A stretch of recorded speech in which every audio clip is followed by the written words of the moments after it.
Hello everyone, welcome to a new process video today. I am working on a 6x12 pocket page layout, and a little hard to see on the camera, but these are all 3x4 slots here. And since 6x12 is new to me, this will be interesting because I think I only want to feature 3 photos on this page. But then that means I have 3 open slots. I'm not used to having that many when I only do 6x8. So it'll be a challenge, but it'll be fun. So I have to figure out first how I want to arrange these and then go to work looking for some pocket cards. Or maybe I should do them at the same time to arrange. Let me look here. So I have a little bit of red here from the Delta plane. Their logo has blue and red. There's a little bit here. I have kind of the navy in these two, plus I have this more aqua color here, but that's a lot of blue. I don't think I want to do that much. So maybe it's gonna have to be gray because gray matches with everything, and or red. I found 2 cards in my stash of travel stuff that I want to use. This one does have some red in it. It says 24/7, never stop exploring. I love that because travel is like my favorite thing ever, so that's accurate. And then I found this card. Now, I was looking more for red, and this is just black and white, but I think it'll be okay because there's black and white in here, lots of white here, black and white in this photo, and I like that it has the weather on it because I was nervous about this flight. It was supposed to be raining in Chicago when I was going to land. Weather here was fine, a little cloudy, but fine. And so I was very nervous that my flight was going to be delayed, and I had a whole day of sightseeing I wanted to get done. So I was like, do not wreck my flight with bad weather. So I think I'm going to use that one, and then I can do my journaling about my concerns about a possible delay. I think this is the arrangement I'm going to go with for my photos and cards so far. This is when I entered the airport, so that's kind of the first thing that makes sense. And then for these, I just didn't want these cards next to each other. I wanted photos to kind of interrupt them to have a good flow. So I really have to kind of do it this way if I want to have that in the design. Now that does leave this open. And I came across something I had in my stash. I had put things together for Chicago that I thought I might use. And I have been hoarding this thing. It's a transparency. I have been hoarding this forever. I mean, it's been years. I can't even remember when I bought it. Is there a copyright date? Nope, doesn't say a date on it. But it's been several years. Wondering how the heck I was going to use this. I think I'm finally going to cut into it. I think I'm going to use it for this pocket. Now, the only problem with that is that I have to keep in mind what's going to go on the other side. I love it that it's see-through, but that means I need to be able to use it on the other layout as well, or I'm going to end up covering it up. You know, there'll be a background of some type. So I think I'm going to cut it and just wing it, no pun intended, and just hope that I can figure out a way to make it work on the other side. Worst comes to worst, I'll have to cover it up. But I want to at least try this see-through element because I've never really done that before, and I think it'll be fun. Well, I cut down a piece of this to a 3x4 size, and I love it. I love how it goes with all of this.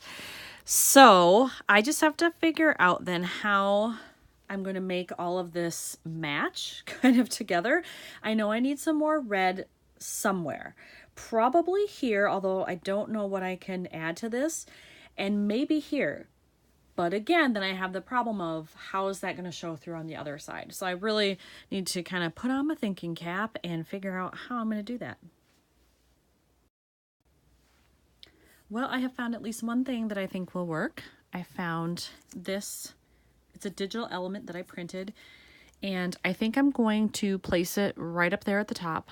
Now, the thing with that is I kind of remember this set when I bought it, and I know there are other elements like this that are the same size in there, so I'm hoping I can use one on the other side, and then it won't goof up the see-through nature of this.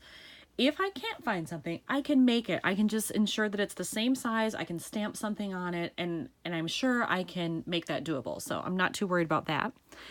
I found this, which I love, but I I don't think I can make it work. I was trying to figure out where I could put it. Really could only go here, but if I do that, then it's going to cover up my journaling spot. So that's not going to work. So the only other thing I'm thinking right now is maybe just to have a little bit of washi. Just pick out one of the red ones I have, overlap it a little over the top to bring in the red, and leave it at that. So I'm going to go look in my washi stash and see what I can find. So I have picked out 2 washis here, and I like the pattern on this one better given the design, but it's not quite the same red. It's a lot brighter. This is a more muted red. So I think I'm going to have to go with this one just because the color matches better.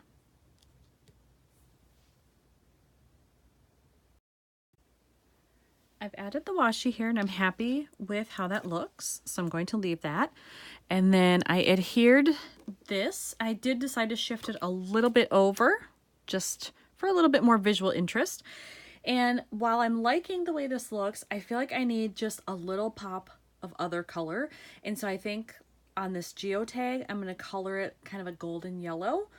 And it was more cloudy than partly sunny, but I may fill this in and just color in the sun again for that yellow. But then I've got to work that in somewhere else, and I'm not quite sure where that's going to happen. There is some dead space here. So maybe hanging off this edge, maybe here, I don't know. But I will figure that out as I go. I did color in the geotag. There it is. And I decided not to do anything up here. I'm probably going to circle the cloudy one and then do my journaling. But in order to work in that color, I pulled out all my phrase labels that are in that shade. And I found several that I think I can use. I have away we go, baggage, because this is my flight info here, and then let's go as I enter the airport. So I think I'm going to add on all of those and get that color in there. I have adhered all of the labels, and I'm just going to put in some mini staples here. There's that one. That one. And the last one. There we go. All right, I'm going to slip these into the page protector and see if I think it needs anything else. I decided when I was looking at this card that I would actually fill in all the journaling, and I did color in that cloud, and I went with a color that was similar to this just to break it up so it wasn't all navy, and I do like that. I think it draws the eye, which is helpful. And as I look at this now, I also think I want to add something right here. I know somewhere I have some little acrylic pieces that are actually glitter, and I think there's one in this color or pretty close to it, and I think maybe if I could find it and put it here, it would distract from that dead space plus add a little bit of bling. So I'm going to go try to find it right now. All right, I was able to find the little arrow, and as you can see, I glued it on. I went a little heavy with the glue, and so you can see a little bit peeking out. It's okay though, because this is the glue I used, and when it dries, it'll dry clear, so you won't really notice it. I'm gonna see if I can move it just a bit. No, it's pretty solid on there already. This stuff dries quickly, just be warned. So once that's totally dry and it has gone clear, I will put it in the pockets, but I think this layout is done. And I'm loving it. This 6x12 pocket thing is a little bit of a challenge, but I am enjoying it so far. So thanks for watching.